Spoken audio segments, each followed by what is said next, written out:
In today's video, I'm going to teach you how to use the Notion board view. First, open your browser and go to notion.com, click login and sign into your account. Once you're in, head to your workspace, then open the specific page where you want to build your board. It can be an existing page or a fresh one, either works.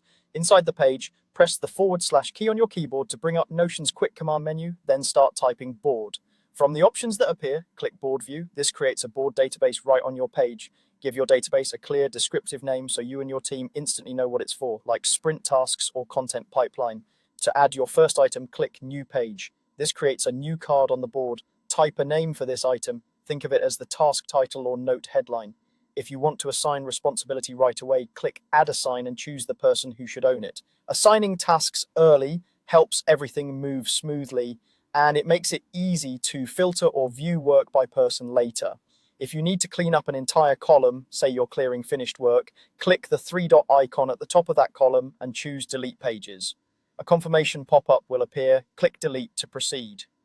Use this with care because it removes all the items in that column at once. If you're unsure, consider archiving or moving items first.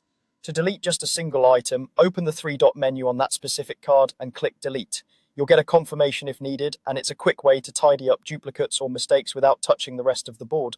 If you decide you no longer need the board itself, you can remove the whole thing. Click the 6-dot icon on the left of the board block to open its options, then click Delete. A pop-up will ask you to confirm. Click Delete again. Keep in mind that deleting the board removes that database from the page, so double check before confirming. That's it. You've created a board, added items, assigned people, and learned how to clean up columns, single cards, and even the entire board when necessary. Thanks for watching, and don't forget to like and subscribe.